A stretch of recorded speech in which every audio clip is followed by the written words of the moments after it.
Pada gambar ini kita lihat bahwa dia memakai bahasa Inggris ya. Ada di situ alisnya namanya apa, kelopak mata atas, ada glandula lacrimalis. Coba kalian perhatikan, glandula lacrimalis itu di balik kelopak mata ya, di dalam satu tulang yaitu os frontal. Dia berada dalam satu lekukan yang disebut fossa lacrimalis. Kalian lihat itu, tunjuk ke Alfa, yang coklat itu, coklat kanan atas. Ya itu ya glandula lacrimalis. Nah, kelopak mata kita lihat di sini. Nanti kalian bisa lihat sendiri ya. Saya sudah kasih tahu Alfa bagikan temanmu biar kopi saya punya kuliah enggak apa-apa ya. Oke, itu kita lihat sebelah mata yang sebelah ini, yang sebelahnya Alfa. Itu saluran air mata itu ya, yang di bawah itu di situ yang ditunjuk adalah saccus lacrimalis ya. Di situ terkumpul air mata. Kalau terjadi penyumbatan maka pasien itu akan merasakan selalu keluar air matanya tanpa diketahui penyebabnya ya. Dia tumpah karena dia tidak bisa masuk ke dalam saccus lacrimalis. Oke, next. Ini adalah gambar air bola mata dilihat dari samping. Jadi dia berada dalam suatu rongga yang disebut orbita.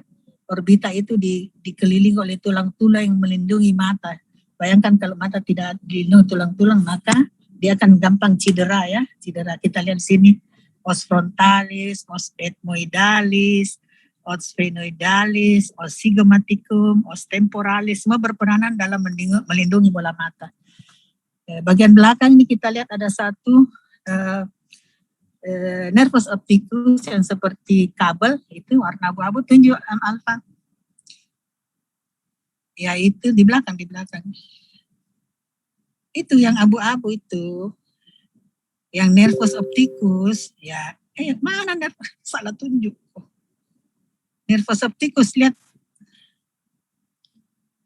Ini nih ini nih ya, itu nervus opticus. Nah, nervus opticus kiri dan kanan dia akan bersilangan di dalam otak membentuk satu chiasma opticum ya. Lalu melanjutkan diri menjadi tractus opticus, kemudian akan melanjutkan diri sampai ke otak di bagian lobus occipitalis. Nah, pusat penglihatan kita itu berada di lobus occipitalis daripada otak kita. Oke, lanjut. Kalau kita mau melihat secara fisiologi, artinya secara normal, itu terjadi pada saat kondisi manusia di dalam keadaan sadar, ya, di mana cahaya yang masuk ke dalam bola mata tanpa ada halangan, dibiaskan oleh media refrakta. Dalam hal ini, media refrakta itu adalah kornea, ya, media refrakta itu harus bening. Kalau tidak bening, maka dia tidak bisa berfungsi sebagai media refrakta. Apakah media refrakta itu adalah satu kornea yang paling depan dari mata kita, terus ke dalam umur aquos atau cairan berada di dalam bilik mata depan, kemudian lanjut ke lensa mata, lalu ke vitreus, dan kemudian akan bersatu di retina, menuju retina dan bersatu dalam satu titik yang disebut fovea centralis. Nah, impuls ini akan diubah menjadi impuls listrik yang dihantar oleh nervus opticus yang tadi saya jelaskan. Kiri dan kanan itu akan bersilangan membentuk chiasma opticum. Dan hingga ini menuju ke pusat penglihatan di lobus occipitalis ya, cortex cerebri, lobus occipitalis. Di mana keseluruhan proses tersebut menghasilkan satu persepsi atau satu pengalaman ya. Dan nanti terbentuk bayangan itu di retina dalam keadaan terbalik ya. Tetapi setelah dia tiba, kita lihat tiba di otak, diproses, dia berada dalam keadaan nyata, tidak lagi terbalik, sehingga benda-benda itu kita lihat dalam keadaan berdiri atau tegak ya. Oke, next. Kalau kita melihat satu mata disebut monokuler ya, satu mata disebut monokuler. Kalau binocular single vision artinya dua mata ini akan menghasilkan, tiap-tiap mata akan menghasilkan bayangan. Sebenarnya mestinya bayangan itu akan nampak dua karena mata kanan membentuk bayangan, mata kiri membentuk bayangan. Tetapi tadi saya terjelaskan bahwa dia terjadilah fusi di otak sehingga terjadi penyatuan di otak dari bayangan dari mata kanan dan bayangan mata kiri itu, sehingga seseorang itu melihat dengan nyata ya, dengan nyata, dan dia melihat satu benda saja. Coba kalau kau melihat otakmu tidak beres, ya, lobus occipitalis.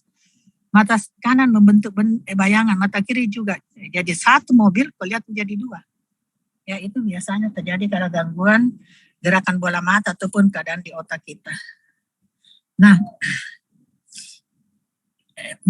cahaya yang masuk ke dalam bola mata kita itu berada dalam posisi sejajar, ya. Sinar sejajar yang masuk dalam mata kita akan masuk ke dalam media refrakta. Tadi setelah saya jelaskan, media refrakta itu yang mana adalah kornea, lensa, umur aqueous, dan vitreous. Oke, lanjut. Nah, sekarang apa fungsi daripada kelopak mata? Kelopak mata itu fungsinya adalah sebagai barrier mekanik. Jadi dia melindungi mata. Coba kalau kamu tidak punya kelopak mata, maka mata itu akan selalu terekspos oleh angin, debu, kotoran, bisa kena trauma, ada lalat terbang yang bisa senggol matamu, ya. Nah, fungsi kelopak mata yang lain adalah mendistribusikan air mata. Kapan terjadi distribusi itu? Yaitu pada saat kita mengedip. Jadi pada saat kita mengedip, maka air mata itu akan diratakan di seluruh permukaan ocular surface, ya. Kemudian yang lain fungsi mata adalah ekskresi, ya. Pada saat kita mengedip akan terjadi pompa air mata itu masuk ke dalam punctum lacrimalis yang kemudian menuju ke saccus lacrimalis, ya. Nah, selain itu di kelopak mata kita itu terdapat beberapa kelenjar yang akan menghasilkan satu ekskresi yang disebut lipid. Seperti ini kita lihat kelenjar meibom menghasilkan lipid, di mana fungsi dari meibom itu adalah untuk mengurangi atau mencegah terjadinya penguapan daripada air mata, ya. Jadi dia lipid ini fungsinya agar supaya air mata kita tidak cepat menguap. Kalau seseorang mengalami kekurangan lipid, maka air matanya cepat menguap, ya, cepat terjadi evaporasi, maka orang ini akan selalu merasa matanya pedis dan selalu berkedip-kedip, ya. Nah, pada kelopak mata itu juga terdapat kelenjar Krauss dan Wolfram yang menghasilkan air mata. Nah, air mata ini kelenjar kedua ini adalah kelenjar aksesoris. Dia bekerja pada saat dalam keadaan normal, ya. Dia mengeluarkan cairan air mata. Dan ada satu lagi lapisan disebut lapisan yang dihasilkan oleh goblet cell tadi itu musin, ya. Jadi 3 lapisan air mata itu yang paling luar adalah lipid, kemudian lapisan kedua adalah aqueous yang dihasilkan oleh Krauss, Wolfram, dan kelenjar lacrimalis, dan yang paling luar adalah yang paling dalam adalah musin yang dihasilkan oleh goblet cell, ya. Fungsi fisiologis lagi dari palpebra itu adalah kosmetik. Coba kalau kamu tidak punya kelopak mata, pasti secara kosmetik tidak bagus, ya. Selain itu juga bulu mata itu bisa dilentik-lentikan, bisa ditambah bulunya, bisa dikasih warna-warna, dan pokoknya untuk kosmetik lah, tujuan kosmetik. Oke, lanjut Alfa. Next. Di sini kita lihat aparatus lacrimalis, kita lihat pada gambar yang di atas itu adalah glandula lacrimalis, ya. Dia mengeluarkan air mata, kemudian dia akan masuk menuju ke bola mata, dan pada saat kelopak mata berkedip, maka air mata itu akan menyapu seluruh permukaan daripada ocular surface, kemudian dipompakan masuk ke dalam punctum lacrimalis, lalu ke saccus lacrimalis, ya. Jadi kelenjar air mata ini menghasilkan air mata dan mengekskresikan, artinya dia mengeluarkan air mata itu, ya. Next. Guna fisiologi air mata ini adalah fisiologinya, jadi gunanya air mata banyak. Pertama, untuk nutrisi kepada kornea. Kita tahu bahwa kornea itu tidak mempunyai pembuluh darah, ya. Karena dia tidak mempunyai pembuluh darah, artinya dia tidak bisa dapat makanan. Karena makanan kan dihantar oleh tubuh kita ke bagian-bagian yang membutuhkan melalui pembuluh darah. Sedangkan kornea tidak ada pembuluh darahnya. Maka kornea itu akan mendapat makanan dari air mata. Selain itu dari udara, pada saat kita membuka mata begini ada udara, dari udara dia mendapatkan O2, dan di air mata juga terdapat antibody ya, antibody. Kemudian terdapat juga protein-protein dan hormon-hormonnya. Kita lihat di sini yang di sebelah ini yang bersusun-susun ini adalah satu tier film atau satu lapisan air mata. Nah, lapisan air mata itu yang tadi saya sebut, lapisan terluar adalah lapisan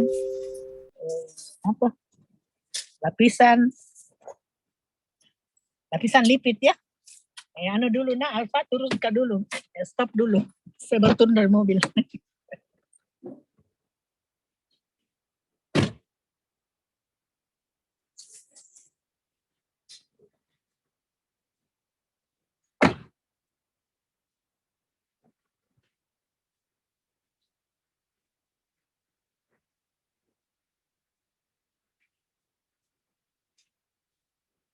Kasih, Pan.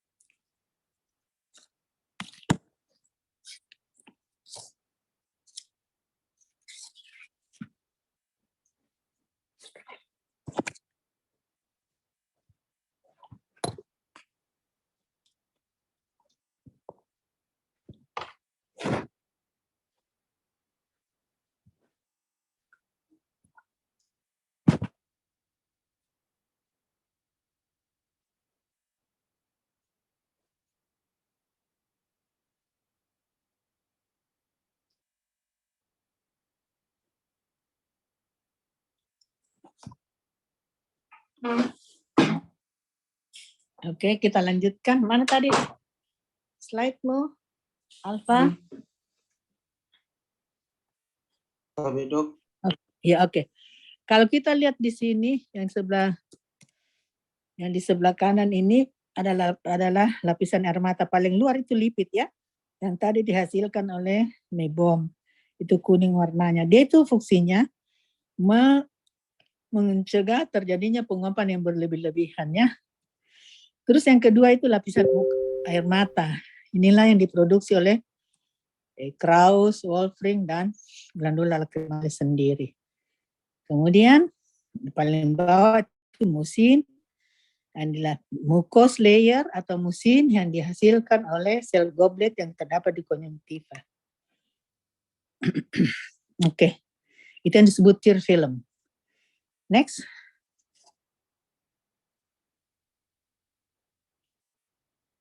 Tunggu dulu, saya mau pindah ke apa itu, ke laptop.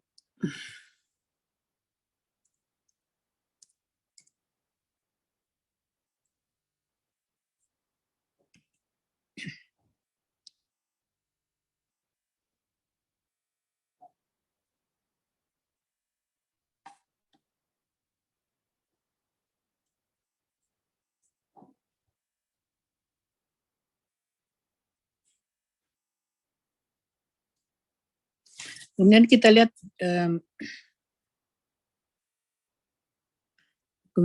lihat fungsi daripada atau fisiologi daripada konjungtiva, yaitu fisiologi daripada konjungtiva.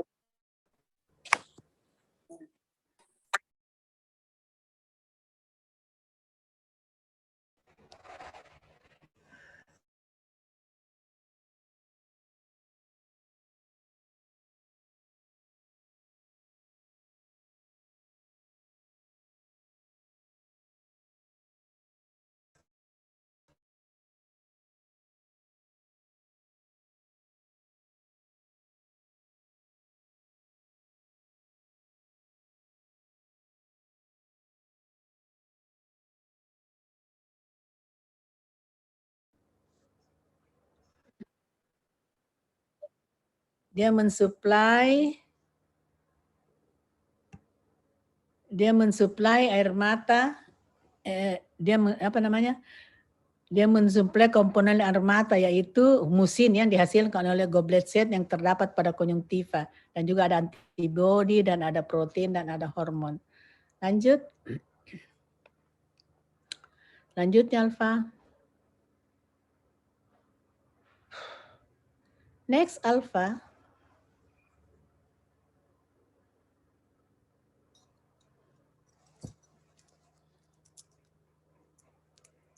Lanjut Alfa.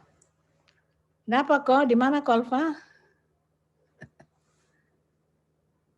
Indar, mana Alfa? Kenapa dia tidak bisa jalan ini anunya? Indar? Tapi dok mungkin belajar dok. Apa? What's the matter? Tapi dok mungkin kurang bagus jaringannya Alfa. Nah anu tuh yang dari fakultas kan dipakai link fakultas. Nah Alfa ada di fakultas toh? Atau di rumahnya? Kamu di rumah di? Karena ini kan di rumah semua dok. Iya, cocok, ini pantas. Jadi, tapi kau sudah copy semua toh? Saya punya bahan ini toh? Iya dok. Online pada ini saya lupa. Mana Alfa?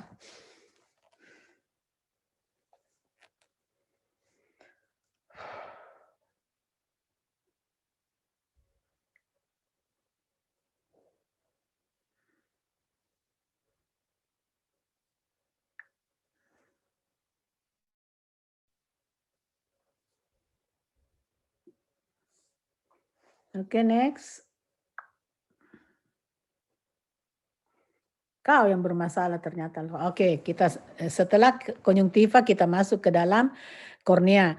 Nah, kornea ini adalah lapisan bening mata yang nampak dari depan yang kalian lihat hitam itu sebenarnya kornea. Yang berwarna hitam itu adalah iris. Jadi seperti begini, kalau kita melihat satu jendela kaca, kaca itu sebenarnya bening. Tapi karena hordennya berwarna hijau, maka dia terkesan jendelanya itu warna hijau, padahal sebenarnya bening ya. Jadi seperti juga ini. Kornea itu bening, tapi karena iris berwarna hitam, jadi kesan seakan-akan mata seseorang itu hitam ya. Nah, kornea ini merupakan barrier mekanik ya, pelindung daripada organ-organ mata bagian dalam, dan merupakan satu media refrakta ya. Kemudian dia juga menghasilkan satu epitelnya bisa menghasilkan musin, tapi tidak dalam jumlah yang banyak dihasilkan oleh goblet cell. Lapisan berikutnya adalah membrana Bowman. Di sinilah melekatnya sel-sel epitel memisahkan epitel dengan serat kolagen stroma. Nah, stroma ini yang paling tebal ya, 2/3 ketebalan kornea itu adalah stroma ya. Stroma ini yang biru yang seperti ada berenang-berenang dalam itu ya. Yang membentuk kuban dan memberi makna vital dalam suatu refraksi mata. Serat kolagen tersusun sejajar menunjang fungsi penting dalam menjaga transparansi kornea. Ya. Oke. Kemudian lapisan keempat adalah lapisan desemet dan saling melekat dengan sel endotel, dan lapisan yang terbawah sekali, yang paling dalam sekali adalah lapisan endotel yang mempunyai fungsi pompa natrium dan kalium yang mengatur jumlah cairan yang masuk keluar ke dalam kornea. Next. Humor aquosis ini adalah cairan yang terdapat di dalam satu bilik yang disebut bilik mata depan. Di situ terdapat satu cairan yang dihasilkan oleh sel-sel corpus ciliaris non-pigmented. Ini juga merupakan satu media refrakta. Dia media refrakta yang kedua, dan dia memberi nutrisi pada kornea. Ya, di situ juga banyak makanan, jadi kasih makan kasihan kornea. Kornea kan tidak punya pembuluh darah, jadi dia kirim makanan ke kornea melalui difusi. Dan juga terdapat banyak protein dan antibodi, banyak-banyak produk metabolisme yang nanti akan dialirkan melalui vena. Dan humor aquosis ini mengatur tonus dari bola mata. Bila seseorang tidak mempunyai humor aquosis, maka bola matanya akan menjadi lembek ya, sehingga tidak terbentuklah bola mata yang sempurna, tapi dia akan seperti lonjong ya. Kemudian humor aquosis ini diproduksi oleh sel-sel corpus ciliaris yang non-pigmented. Next. Lanjut. Nah, kita lihat sini humor aquosnya itu yang anak panah itu dia diproduksi kemudian nanti dialirkan dari bilik mata belakang ke bilik mata depan lalu masuk ke trabeculum lalu masuk ke kanalis clam lalu ke pembuluh darah ya. Kalian bisa lihat di sini. Adapun yang vitreous humor juga itu satu cairan ya. Dia cairan tapi dia lebih kental dibandingkan dengan aqueous humor. Aqueous humor itu seperti saja air mata beningnya, kekentalannya, tapi vitreous itu agak kental seperti minyak ya. Oke, next. Nah, Tractus uvea ini yang berwarna merah kita lihat di sini, dia juga memproduksi humor aqueous dari proses ciliaris tadi ya, daripada sel-sel non pigmented. Yang merah itu adalah Tractus uvea. Yang bagian depan yang seperti jari telunjuk itu adalah uvea anterior ya, uvea anterior sampai kepada yang di belakangnya itu. Kemudian yang menuju belakang itu choroid adalah uvea posterior. Dia karena mengandung sangat banyak pembuluh darah, artinya dia mempunyai banyak sumber-sumber makanan. Jadi dia mensuplai nutrisi kepada seluruh jaringan intraokuler ya. Dia suplai makanan ke situ. Nah, ujung iris ini membentuk pupil ya. Pupil kalian tahu ya ada satu ada satu bulatan di dalam mata yang sangat memberi arti pada saat kita ingin mengetes seseorang itu sudah meninggal apa tidak ya. Kalau pupilnya melebar ya mungkin itu sudah meninggal ya. Dan inilah yang tadi saya katakan bahwa Tractus uvea iris ini memberi warna pada mata. Pada orang barat itu irisnya warna keabu-abuan. Jadi dia kelihatannya mata seperti abu-abu. Tetapi pada kita orang Indonesia itu iris kita berwarna coklat kehitaman sehingga kesan mata kita seperti warna hitam. Lanjutnya. Sini kita lihat lensa. Kalau kita lihat lensa ya. Lensa mata kita ini seperti dia merupakan satu media refrakta. Jadi saya ulang kembali, media refrakta itu ada 4, yaitu humor aqueous, kornea, humor aqueous, vitreous, dan lensa.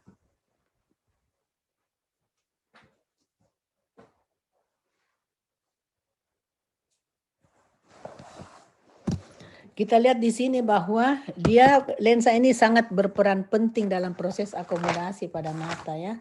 Proses akomodasi mata dan inilah yang merubah kekuatan refraksi dari seseorang. Dia berfungsi dalam perubahan refraksi seseorang karena adanya kontraksi dari muskul ciliaris yang terletak pada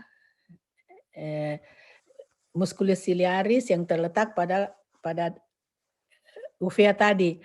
Dan ini akan menyebabkan terjadilah akomodasi yang ditunjang oleh pupil sehingga pada waktu terjadi akomodasi pupilnya bermiosis dan terjadi konvergensi. Artinya kedua bola mata itu konvergensi. Sepertinya melihat ke dalam mata ya. Yang menjadi konvergen istilahnya. Kita lihat di sini lapisan-lapisan lensa itu yang seperti benang-benang itu tersusun rapi itu adalah korteksnya ya, sedangkan yang di nukleus yang di tengah itu adalah nukleusnya ya. Nah, dia digantung oleh satu tali penggantung yang disebut zonula sinii. Zonula sinii. Bagian luar daripada lensa itu ada kapsul, kemudian yang seperti benang-benang tersusun rapi itu adalah korteks, yang di tengah adalah nukleus. Selanjutnya. Nah, media refrakta keempat itu adalah corpus vitreus ya. Kita lihat di sini yang berwarna putih ini. Coba tunjuk Alfa. Pada gambar yang ada ya itu bukan itu lensa itu. Di belakangnya lagi. Ya, itu adalah vitreus ya. Vitreus ini mengisi 2/3 volume bola mata. Jadi dia isinya 2/3 volume bola mata. Dia merupakan media refrakta dan dia menahan retina supaya tetap berada di tempatnya. Kau retina tetap kau di tempatmu. Kalau kau coba-coba lepas, saya dorong kau lagi kembali ke tempatmu ya. Lanjut. Nah, sini kita lihat lapisan retina itu terdiri daripada 10 lapis. Kalau kita lihat mulai dari luar yaitu retinal pigment epitel, itulah yang berdekatan dengan koroid ya, dia berdekatan dengan koroid. Nah, retina ini menerima cahaya yang masuk dan dirubah menjadi sinyal listrik yang diperankan oleh sel kon dan sel rods. Sel kon dan rods itu adalah lapisan kedua yaitu lapisan sel-sel epitel, itu lapisan rods dan kon itu lapisan kedua ya. Sinyal listrik yang ini, sinyal listrik diperkuat atau dilemahkan oleh sel-sel bipolar ya. Lanjutnya lebih bawah lagi dan kemudian diteruskan dan berganti neuron pada sel ganglion. Ini ada sel ganglion saya tidak bisa tunjuk ya. Akson dari sel ganglion menjadi serabut saraf yang selanjutnya menjadi nervus opticus ya. Selanjutnya. Ini adalah visual pathway, artinya bagaimanakah terjadinya orang melihat seseorang itu melihat pada mata. Yaitu dimulai setelah cahaya itu masuk melalui kornea, humor aqueous, lensa dan vitreous, kemudian ke nervus opticus, tunjuk alfa dia ke nervus opticus, kiri dan kanan, ya sebelahnya kiri dan kanan, bukan itu, ya nervus opticus. Bersilangan membentuk kiasma optikum. Itu kiasma optikum ya. Lalu dia menuju ke belakang ke tractus opticus, akhirnya bersatu di lobus lobus occipitalis daripada cortex cerebri ya. Oke, lanjut. Pada refleks dekat artinya maksudnya begini, seseorang itu melihat dekat ya, ada jarak 30 cm. Dia akan melibatkan nervus kedua, tentu haruslah nervus kedua. Dan nukleus pretektal daripada nukleus Edinger dan Westphal. Nervus ketiga tentunya dan ganglion silaris ini. Pada saat orang melihat dekat ya, bola mata itu seakan-akan bersatu menuju ke tengah penglihatannya. Kemudian pupilnya akan menjadi miosis dan terjadilah akomodasi. Selanjutnya. Nah, kalau kita lihat otot-otot bola mata ini juga ada 6, 4 rectus dan 2 oblikus ya. Pada rectus ingat saja sesuai namanya. Rectus superior menggerakkan bola mata itu ke superior. Rectus inferior menggerakkan bola mata itu ke bawah. Kalau kita melirik ke bawah itu fungsi daripada rectus inferior. Kalau kita melirik ke lateral, rectus musculus lateralis. Kalau kita melirik ke medial, itu rectus musculus medialis. Tetapi ada kerjasama ya antara rectus medialis dan rectus lateralis kiri dan kanan. Kalau seseorang mata kanannya melirik ke kanan, artinya mata kanan rectus medialis yang berfungsi. Tetapi mata sebelahnya rectus medialis yang berfungsi. Dia tarik itu sehingga arah bola mata kanan dan kiri itu sejajar. Coba kamu bayangkan ya. Coba kalau kanan melirik baru kiri tidak, akan terjadilah yang dikatakan juling ya. Ada disfungsi daripada otot-otot penggerak bola mata. Oke, jadi ingat saja rectus superior ke atas, rectus inferior ke bawah.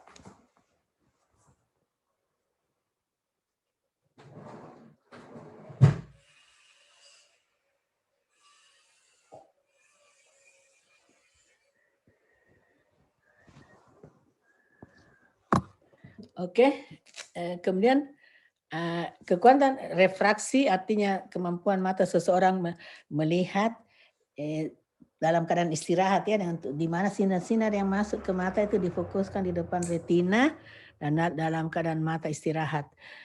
Pada saat masih anak-anak, visusnya belum sampai 20/20, kadang-kadang dia masih hipermetrop ya. Anak-anak ya inilah, anak-anak terlahir dengan hipermetrop. Dan pada dia berusia 16 tahun biasanya ukuran kacamatanya sudah tetap. Lanjut. Ini adalah perjalanan daripada tadi kita melihat bagaimana sampai dia menuju ke lobus occipitalis daripada lensa. Lanjut. Terima kasih. Kita istirahat dulu ya. Istirahat. Jam berapa kita mulai lagi kuliah kedua? Tabe dok, lanjut terus gini dok, tabe. Iya, tapi istirahat mau dulu 10 menit. Toh. Nah, saya juga baru turun dari mobil ini kau, Alfa.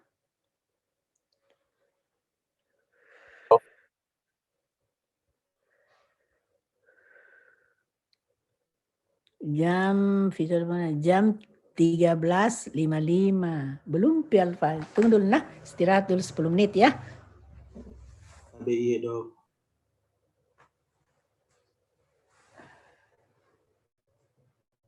Semuanya disebut Snellen chart. Ada yang berbentuk huruf, misalnya A, B, H, S, dan lain-lain. Ada juga berbentuk nomor 3, 4, 5. Kalian sudah pernah lihat ya. Dan ada yang juga berbentuk E-chart. Artinya berbentuk huruf E. Ada E terbalik, ada E tidur, ada E menghadap ke atas, dan seterusnya. Sedangkan yang lainnya itu ada berbentuk gambar-gambar yang dikenal dengan Allen chart. Allen chart ini ada yang berbentuk kursi, berbentuk bola, bintang. Itu biasanya kita berikan kepada anak-anak ya. Kalau dia belum bisa baca huruf, belum bisa baca angka. Sedangkan E-chart ini kita berikan pada orang tua yang buta huruf. Dia tidak bisa baca huruf, tidak bisa baca angka ya. Pemeriksaan itu dilakukan dengan jarak 5 meter. Jadi pasien duduk 5 meter dari objek ya. Iluminasi artinya penerangan pada kamar itu harus cukup, tidak boleh gelap ya. Lanjut. Ini macam-macamnya, ini ada bentuk huruf E, F, P, dan lain-lainnya. Yang paling atas itu disebut visus 20/200. Kalau dia hanya bisa melihat E, maka itu disebut visus 20/200. Artinya pasien ini hanya bisa melihat huruf itu pada jarak 20 kaki. 20 kaki itu sama dengan 6 meter ya. Pada orang normal bisa melihatnya pada jarak 200 kaki. Jadi kalau kita kembalikan sama dengan 6/60 ya. Karena 20 feet itu sama dengan 6 meter, 200 kaki itu sama dengan 60 meter. Jadi E dibaca pada jarak 6/60. Artinya pasien itu bisa melihat huruf E itu pada jarak 6 meter. Padahal orang normal bisa melihatnya pada jarak 60 meter ya, dan seterusnya ke bawah. Nah, kita lihat pada nomor 4. 20/50 artinya LPED dia bisa lihat. Selanjutnya dia tidak bisa lihat lagi yang di bawah. Maka kita artikan bahwa pasien itu hanya bisa membaca huruf itu, melihat huruf itu pada jarak 20 feet, tetapi orang normal melihatnya pada jarak 40 feet ya. Itu sama dengan 6/12. Oke, selanjutnya. Bila dia tidak bisa lihat huruf yang paling besar itu, maka kita maju dengan menggunakan tes hitung jari ya. Hitung jari. Nilai bacanya itu 60 ya. Jadi kalau menghitung jari itu sebenarnya si pasien normal atau orang normal itu melihatnya pada jarak 60 meter ya. Kalau kau hitung, kasih lihat jarimu, dia berdiri di 60 meter, dia bisa tahu, oh itu 2 jarinya atau 3. Kalau orang normal tergantung apakah 1/60, 2/60 kah atau 5/60. Nah, kalau 2/60 artinya pasien hanya bisa menghitung jari pemeriksa pada jarak 2 meter, yang dimana sebenarnya orang normal bisa menghitungnya pada jarak 60 meter ya. Jadi untuk hitung jari kita pakai nilai baca 60. Nah, kalau kita kasih lihat jari tidak bisa hitung juga, dia tidak bisa lihat, maka kita mulai tes menggerakkan tangan atau hand movement atau lambaian tangan. Nilai bacanya itu 1/300. Jadi begini, kalau kita gerakkan tangan kita, lalu dia mengatakan saya lihat gerakan dok kiri kanan atas bawah, maka visus orang ini disebut 1/300. Artinya gini, orang pasien bisa melihat gerakan tangan kita, lambaian tangan kita pada jarak 1 meter, padahal sebenarnya dalam keadaan normal bisa dilihat oleh orang pada jarak 300 meter. Ya. Nah, bila pasien juga tidak bisa lagi lihat kita punya gerakan tangan, maka kita ambil center, kita center matanya ya. Kalau dia masih bisa melihat center, maka disebut seperti tak terhingga. Itu di situ ada nilai baca tak terhingga. Artinya kalau dia bilang seperti tak terhingga, 1/tak terhingga artinya orang pasien itu melihat cahaya itu pada jarak 1 meter, tapi sebenarnya seseorang yang normal bisa melihatnya dari jarak tak terhingga. Nah, bila dengan cahaya center juga dia tidak bisa lihat, maka kita bisa nilai visusnya 0. Ya, visusnya 0. Jadi saya ulang bahwa tes Snellen dulu, kemudian dia tidak bisa baca, kita mulai ke tes jari, hitung jari. Dia tidak bisa juga hitung, kita melangkah ke tes gerakan tangan. Tidak bisa juga lihat, kita melangkah ke test center, kasih cahaya matanya, dan juga tidak bisa melihat, maka orang itu disebut visusnya 0.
Hasil pemeriksaan visus jauh dalam bentuk pecahan ya. Kalau 5/40 artinya yang bagian atas itu miliknya pasiennya, yang 5, 1 milik pasien. Jadi kalau 5/40 artinya pasien hanya bisa melihat huruf itu pada jarak 5 meter, padahal dalam keadaan normal sebenarnya bisa terlihat pada jarak 40 meter. Ya. Visus 1/60 artinya pasien bisa menghitung jari pada jarak 1 meter, padahal orang normal bisa melihat jari itu pada jarak 60 meter, dan seterusnya ya. Nah, bentuk visus juga, penilaian visus juga bisa bentuk desimal, artinya 1,0 K, atau 0,5 K, atau 0,1. Biasanya ini tertulis di samping dari huruf-huruf tadi itu. Ya, oke lanjut. Lanjutnya. Nah ini dia yang sebut tadi chart ya. Ada yang berbentuk berdiri, ada yang ke arah kanan, ada yang ke arah kiri, ada yang ke bawah, ada yang ke atas, dan lain-lain. Itu disebut chart. Ini biasanya untuk pasien buta huruf. Next. Pemeriksaan refraksi ini untuk mengetahui adanya tidaknya kelainan. Misalnya, seorang yang miop, apakah dia miop, apakah dia hipermetrop atau astigmat ya. Ini adalah penentuan daripada kelainan refraksi yang diderita oleh seseorang. Alatnya itu tentu ada Snellen chart dan ada lensa cuma-cuma, lensa coba-coba ya, trial lens, yang itu kaca-kaca yang ada dalam box, ada juga gagang kacamata ya. Untuk kelainan refraksi itu bisa dibantu dengan kacamata, bisa juga dengan lensa kontak, bisa juga dengan operasi lasik ya, lasik, sehingga seseorang tidak perlu lagi pakai kacamata. Next. Kalau kita melihat bola mata, ini pernah kalian semua lakukan pada saat CSL ya. Kita inspeksi dulu bagaimana dengan menggunakan senter yang di senter ke arah mata dalam keadaan oblik. Dari keadaan oblik dari samping dengan jarak dekat ya ke mata, kita lakukan pemeriksaan dari samping, oblik iluminasi. Untuk melihat bilik mata depan, itu kita bisa nilai korneanya, bisa nilai bilik mata depannya, bisa nilai pupilnya, bisa nilai lensanya ya, dan bisa nilai irisnya ya. Sedangkan palpasi itu untuk mengetahui tekanan bola mata, kita raba juga matanya apakah ada massa tumor, bagaimana konsistensinya, permukaannya, keras apa tidak, berbenyak apa tidak ya. Selain itu juga pemeriksaan selanjutnya adalah pemeriksaan tekanan intraokuler. Tekanan intraokuler ini bisa dilakukan secara palpasi, lalu bisa juga menggunakan alat-alat ya. Pemeriksaan selanjutnya kalau dibutuhkan itu pemeriksaan lapangan pandang.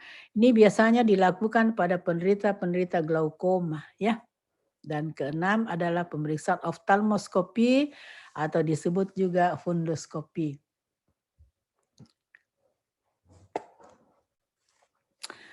Kemudian setelah tadi sudah saya jelaskan ya, pemeriksaan visus, kita menilai visusnya berapa, kalau ada kelainan kita lakukan koreksi yang disebut pemeriksaan refraksi. Oke, selanjutnya.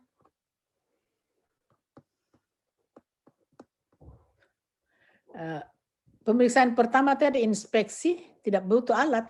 Kita dia duduk di mukanya, dia duduk di muka kita langsung lihat matanya bagaimana, apa merah kah, kelopaknya bengkak kah, apakah dia menutup matanya, apakah banyak keluar air mata sebentar-sebentar dia gosok matanya, apakah gatal ya dan lain-lain, apakah banyak kotorannya. Biasanya kalau banyak kotorannya pasien itu sering-sering melap matanya dengan tisu ya. Padahal itu sebenarnya tidak boleh ya. Ini kita melihat langsung kepada mata penderita ya, tapi harus terang lampunya. Kalau samar-samar bagaimana mau dilihat? Ya, jadi kita nilai di sini adalah supercilia, itu bulu matamu, kelopak alismu, kemudian cilia, bulu mata, kulit matamu bagaimana, kulit palpebraum bagaimana, fisura interpalpebralis yaitu terbuka atau tidak, bagaimana lipatan palpebra, kantusnya. Ini kamu lihat nanti ya di gambar yang paling depan tadi pada waktu fisiologi daripada mata ada semua ini, fisura palpebra, plica palpebralis, canthus medialis dan lain-lain ya. Dan selalu kita bandingkan mata kanan dan kiri ya. Nah, dengan oblikulumasi, dengan inspeksi kita bisa nilai ini konjungtiva. Apakah adanya kemerahan kah? Yang disebut injeksi konjungtiva atau injeksi perikorneal. Apakah ada pembengkakan, kemosis ya, membengkak. Apakah ada perdarahan, apakah ada robekan, atau apakah ada benda asing ya.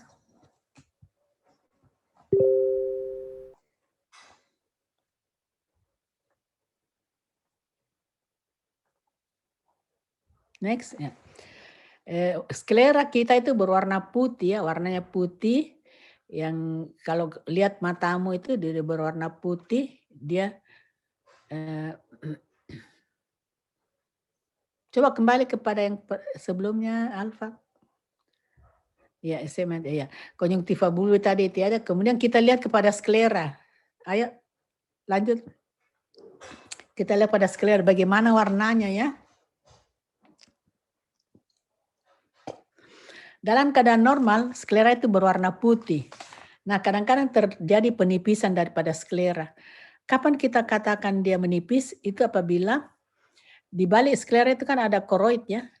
Jadi kalau kita mulai lihat ada bayangan koroid, skleranya kok kehitam-hitaman ya, berarti skleranya menipis sehingga samar-samar nampak koroid ya. Koroidnya. Nah, kemudian kita lihat apakah skleranya menonjol. Kemudian kita lihat apakah dia tidak apa-apa, tidak ada robekan pada satu trauma atau ada robekan. Kalau terjadi robekan maka isinya di balik daripada skleriti atau koroid akan keluar melalui robekan tadi. Nah, dengan oblikulumasi kita juga bisa lihat diameter daripada kornea, bagaimana kurvaturnya, jernih atau tidak ya. Dan juga menilai bilik mata depan. Kemudian irisnya kita lihat, saya sering kasih lihat koas di orbita. Nah, kemudian pupilnya kita lihat, apakah kiri dan kanan itu sama besarnya, sama bulatnya, mengecil atau membesar. Kemudian lensanya kita lihat jernih atau tidak ya. Kemudian pada inspeksi juga kita bisa lihat evaluasi gerakan bola mata ya. Kalau dia pasien melirik ke atas ke badan dalam keadaan normal sama saja gerakannya pada mata kanan dan kiri, maka itu disebut gerakan bola mata tidak ada kelainan. Lanjut. Kalau tadi kita tidak menggunakan senter, maka sekarang kita bisa menggunakan senter, yaitu yang disebut pemeriksaan oblik iluminasi. Yaitu senter diarahkan 45 derajat. 45 derajat ya. Karena bidang wajah. Sebaiknya ruangannya agak sedikit gelap. Dan struktur yang terlihat lebih detail kalau kita menggunakan loop. Loop itu atau kaca pembesar. kaca pembesarnya. Atau loop itu kita pakai bisa ada ukuran +1, bisa +5. Next, ada juga +3 ya. Dengan oblik iluminasi kita sama tadi dengan pemeriksaan inspeksi dengan melihat begitu saja, tapi sekarang kita menggunakan senter, maka akan terlihat lebih jelas lagi segmen anterior bola mata ya.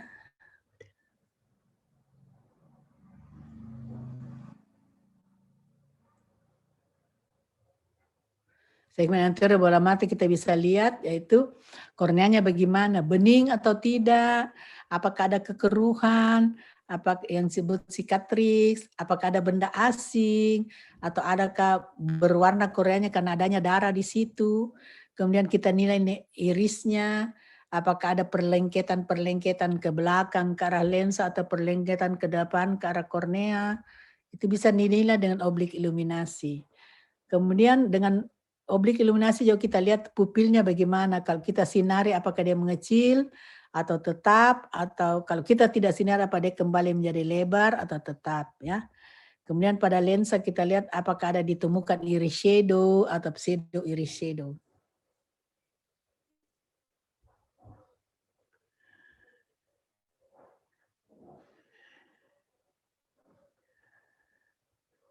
Ini contohnya ya.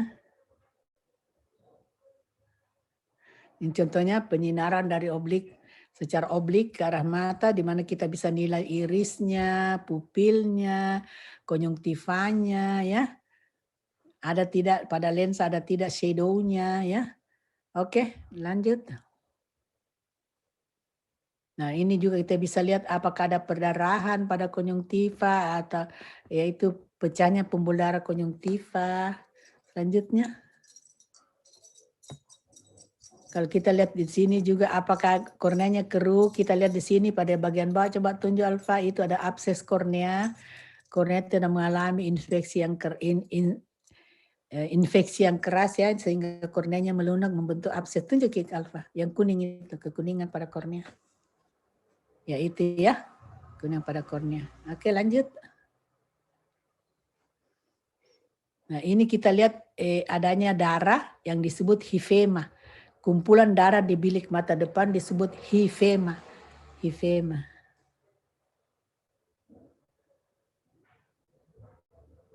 Ya, darah di bilik mata depan disebut hifema. Ini kita lihat ada pembengkakan daripada canthus medialis, mungkin ini kausa trauma, banyak air mata keluar ya, banyaknya air mata keluar. Kemudian di sebelah ini kan masih bagus, jadi mungkin kita lihat ini bulu matanya bersatu, berkumpul, artinya ada sesuatu di situ yang bersifat sebagai lem. Ini mungkin tai mata, jadi mungkin ini orang menderita konjungtivitis. Lanjut.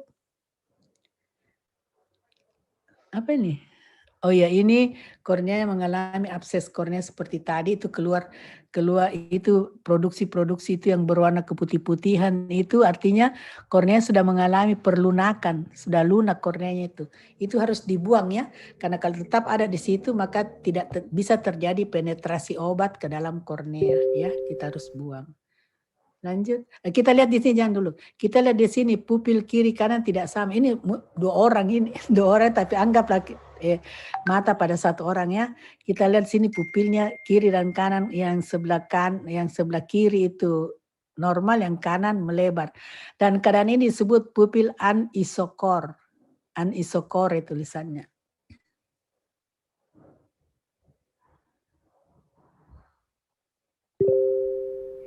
Oke. Dengan senter juga kita bisa melakukan pemeriksaan Hirschberg test, yaitu begini. Kita memberikan penyinaran kepada mata pasiennya, jadi kita senter mata pasien, tegak lurus ke arah matanya, ke arah hidungnya, lalu kita lihat titik cahaya itu pada kornea. Kalau dia jatuh pada tempat yang sama, maka matanya itu tidak strabismus. Tapi kalau dia jatuh pada tempat yang tidak sama, misalnya pada OD dia jatuh di tengah, sedangkan OS dia jatuh di pinggir, maka itu artinya ada strabismus konvergen ya. Ya. Kemudian selanjutnya ada pemeriksaan palpasi. Nah, pemeriksaan palpasi ini tujuannya adalah untuk memeriksa ada tidaknya massa tumor, adakah pembesaran kelenjar preaurikuler, yaitu kelenjar yang terdapat di depan telinga. Coba kalian pegang semua kelenjar di depan telinga kita, biasanya tidak teraba ya. Tapi kalau ada infeksi virus, maka kelenjar itu akan membesar. Kalau dia membesar, terkesan ada infeksi, yaitu virus ya. Kemudian apakah ada nyeri tekan? Kalau kita tekan mata pasien, apakah dia akan kesakitan? Itu artinya ada nyeri tekan. Biasanya ini kejadian terdapat pada kasus-kasus uveitis atau radang pada traktus uvea. Nah, dengan palpasi juga kita bisa mengetahui tekanan intraokuler bola mata. Next.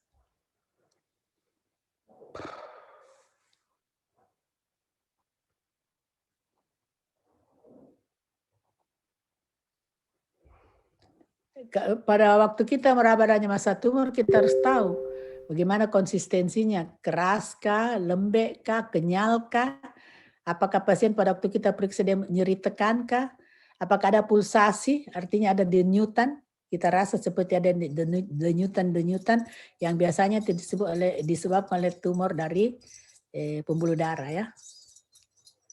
Nah ini untuk pemeriksaan kelenjar preaurikuler itu kita raba 1 cm di depan di samping daripada telinga kita. Biasanya ini terjadi pada infeksi kausal virus dan bisa juga karena metastase tumor ganas. Ya, oke, lanjut.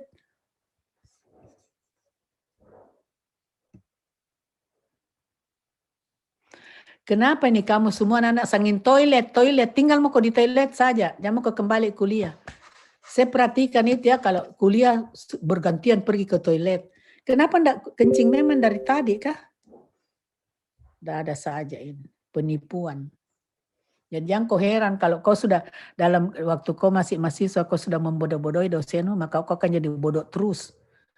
Pada waktu ujian kelihatan itu. Mengemis ya. Nah, teknik palpasi ini kita lihat, bayangkan ini 6 orang ke toilet. Saya tidak izinkan lagi ke toilet lah, saya tidak mau lah ada yang ke toilet. Stop toilet. Palpasi ini bisa kita perintahkan pasien melihat ke bawah, mata dalam keadaan terbuka jangan ditutup, tapi dia melihat ke bawah, tidak tunduk, 2 jari telunjuk di palpebra superior, yaitu 1 cm dari silia ya. Lalu tidak boleh kita mencedera mata dan kemudian jari telunjuk satu memfiksasi jari yang lain melakukan penekanan berganti-ganti sehingga kita akan merasakan ada indentasi. Pasien mengatakan nyeri, jangan lanjutkan ya. Kita melakukan indentasi. Kalau hasilnya indentasinya positif, artinya tekanan bola matanya normal. Lanjut.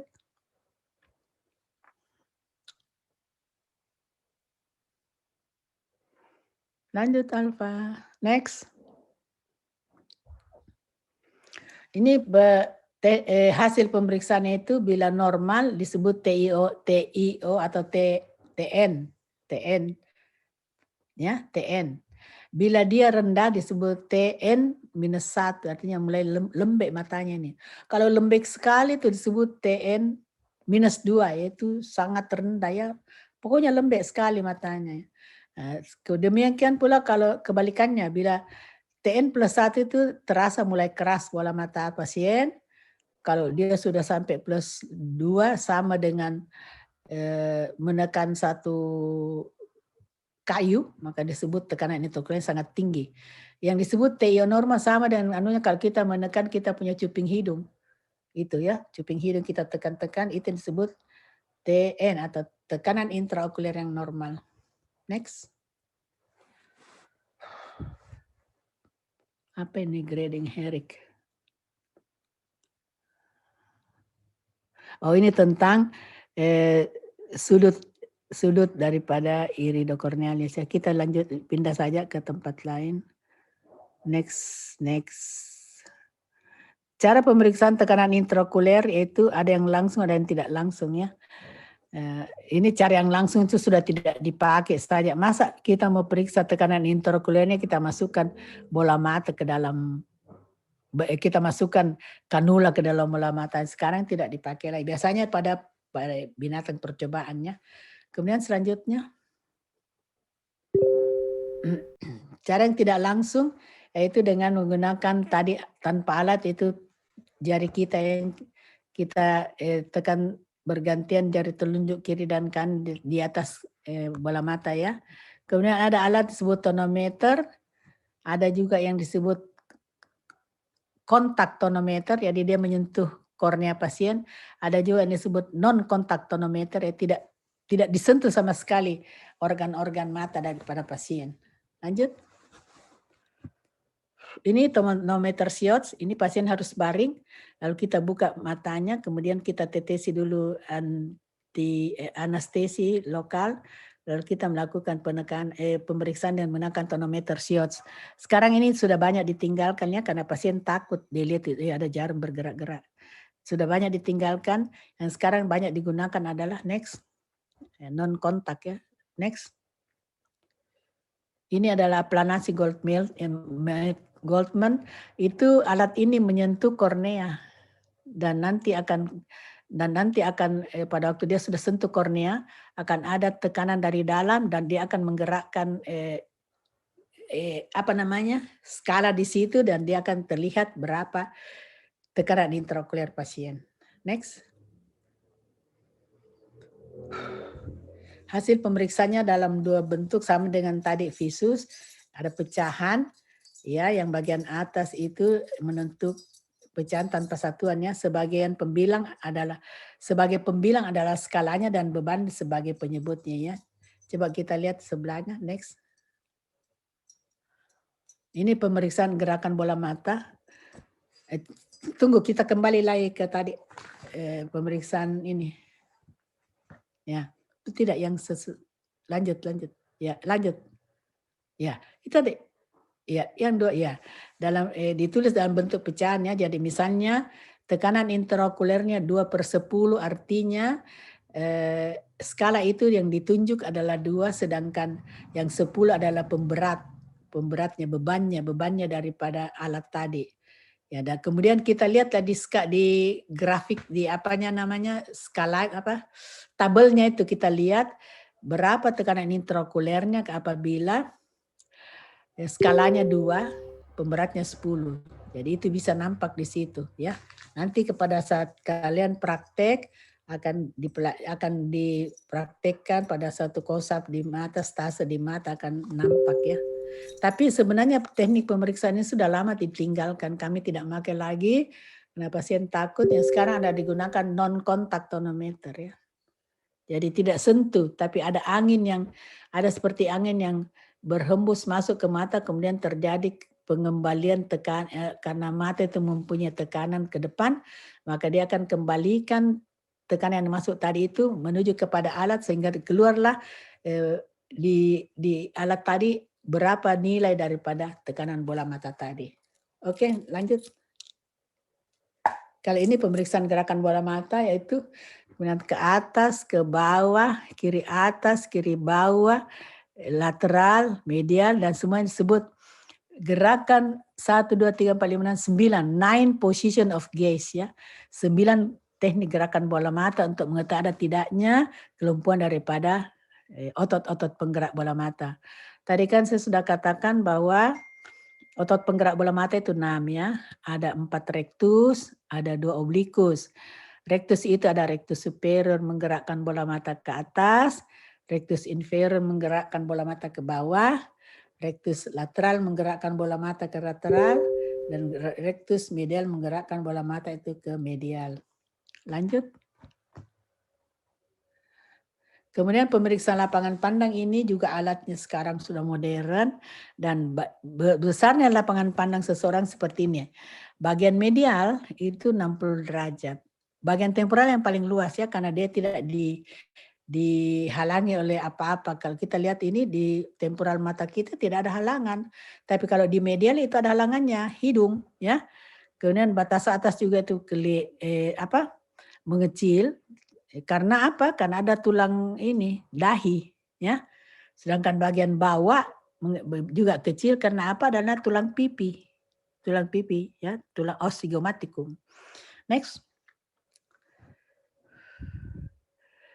Dengan adanya defek pada lapangan pandang ini berkaitan erat dengan diagnosa penyakit ya. Kita bisa lihat di mana lesinya, apakah ada tumor di otak atau tidak, dan bagaimana posisi tumor, lokasinya, apakah dia operabel apa tidak ya. Teknik pemeriksaan yang sering dilakukan yang dalam keadaan kasar yang disebut konfrontasi tes tanpa menggunakan alat, hanya menggunakan jari saja. Kemudian ada lagi satu alat Amsler grid atau kisi-kisi Amsler, ya, dan perimetri dan tangan screen. Coba kita lihat lanjut.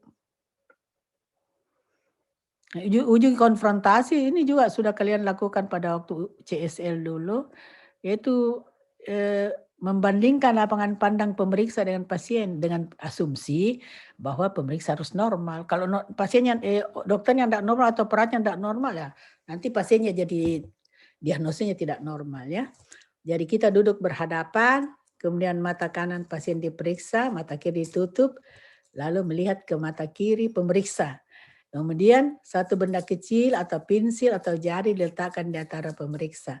Benda digerakkan ke temporal sampai tidak terlihat oleh pemeriksa. Artinya itu sudah batas lapangan pandang. Jadi mata tidak boleh bergerak ya, harus melihat ke satu titik.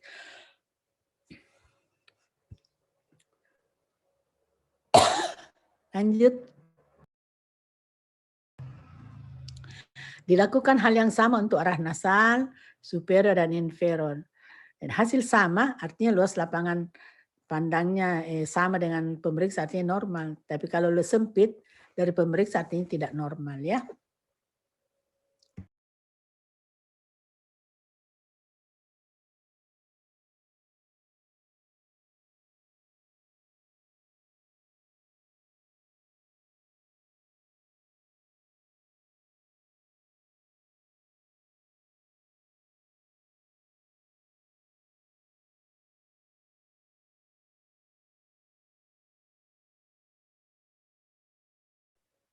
Coba kita lihat pada lembaran Amsler grid ini. Ini adalah gambaran di mana terdapat segi empat yang kecil-kecil. Bila seseorang itu normal, dia akan melihat semua segi empat itu tidak ada belok-beloknya. Ya. Tapi kalau retinanya seorang terganggu, maka dia tidak akan melihat seperti ini. Dia mungkin melihat ada yang miring, ada yang apa ya. Nah, tes Amsler grid ini untuk mengetahui kelainan yang ada pada makula seseorang, pada retina seseorang ya. Oke, lanjut. Mungkin sudah selesai. Ini adalah pemeriksaan perimetri. Ini pasien yang dokter yang berbaju putih, pasien yang berjilbab ini barangkali ya. Ini adalah satu alat yang dengan alat ini kita bisa menilai seseorang itu mempunyai gangguan lapangan pandang apa tidak. Next. Fundoskopi adalah menggunakan alat fundoskop untuk melihat gambaran retina bagaimana, media refraktor seseorang itu bagaimana. Lanjut. Nah, struktur dinilai pada fundoskopi ini dia. Kita lihat bagaimana makulanya, gambarannya apakah sesuai dengan nilai normal, apakah papil nervus opticusnya itu batasnya tegas, papilla nervus opticus alfa sebelah kanan. Ya, apakah berbatas tegas atau tidak, bagaimana pembuluh darah vena. Pembuluh darah vena itu besar-besar. Yang besar itu ada pembuluh darah vena, yang kecil itu adalah pembuluh darah arteri. Kalau venanya lebih besar sampai 1:3, 3 vena 1 arteri, artinya itu ada kelainan. Dalam keadaan normal perbandingannya 2:3. 3 ukuran vena,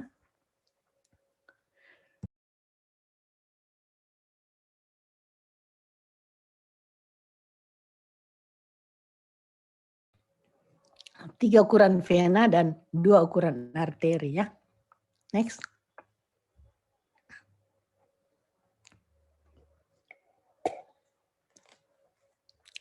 Dengan ya ini tadi kita bilang yang dengan oftalmoskop bisa dinilai vitreusnya, optic disc atau papil nervus opticus, bisa dinilai makulanya, pembuluh darahnya dan retina perifer. Next. Nah ini dia, kita lihat pada gambar yang sebelah kanan, coba kau tunjuk, itu refleks fundusnya, itu masih bersih ya, masih kelihatan refleksi orang-orangnya. Coba tunjuk Alfa. Itu masih ada gambaran oranye ya. Artinya media daripada refraksi seseorang ini, media refraktor orang ini bersih. Sedangkan yang kanan ini, yang sebelahnya no, apa? Mata sebelah itu tidak terlihat dengan jelas refleks fundus ya. Kenapa? Mungkin ini sudah mulai ada gambaran katarak. Ini kehitam-hitaman ini adalah kekurangan daripada lensa. Lanjut.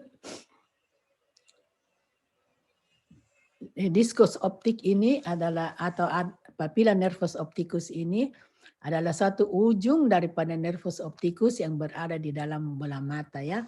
Itu bisa dinilai cup disrasi, artinya yang warna putih itu dibandingkan dengan papil secara keseluruhan. Ada warna putih di tengah yang disebut cup, coba kau tunjuk cup warna putih itu, ya itu.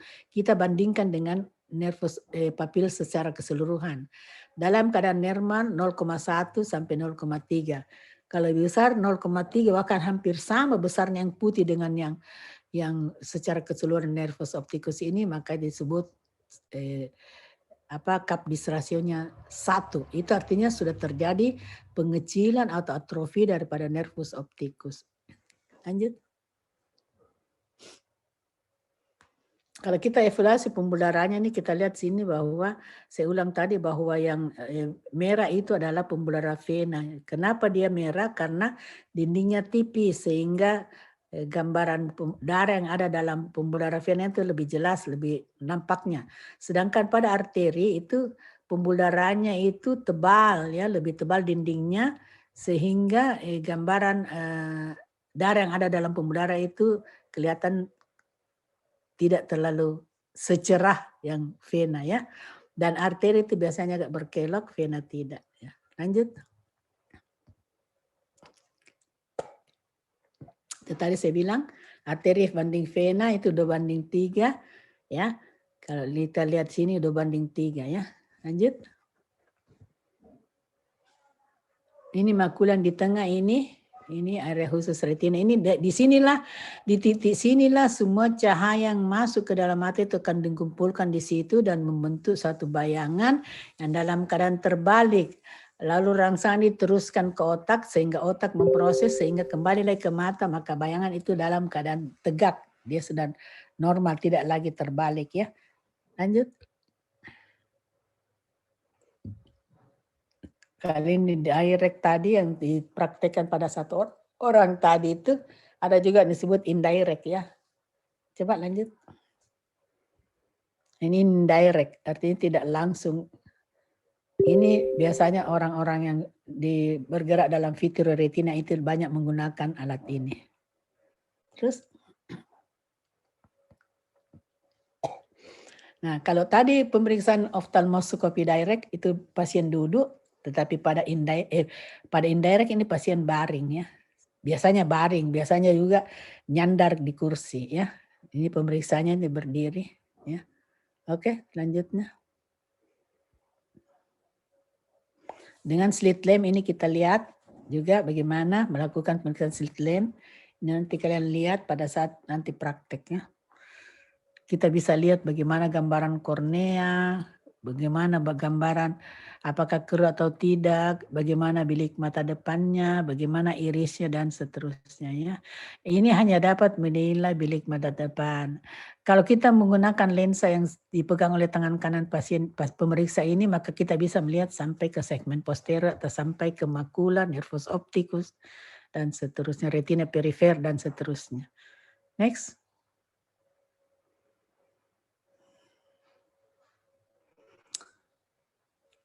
Oke, ini kalau kita pemeriksaan di gonioskopi ini ya. Selanjutnya, habis. Ini gonioskopi biasanya dilakukan oleh para dokter-dokter yang bergerak dalam bidang glaukoma ya. Lanjut. Terima kasih. Oke, saya kira kuliah kita hari ini selesai, Alfa. Teman-teman sudah kok berikan semuanya? KBY dok, sudah dok. Jadi nanti refraksi hari Kamis, Dik. KBY dok. Oke, kita masih mempunyai waktu banyak ini. Nanti kamu mulai 14.50 baru mulai kuliah berikutnya, Dik. Oke, kita tutup kuliah kita sore ini dengan ucapan terima kasih. Wassalamualaikum warahmatullahi wabarakatuh.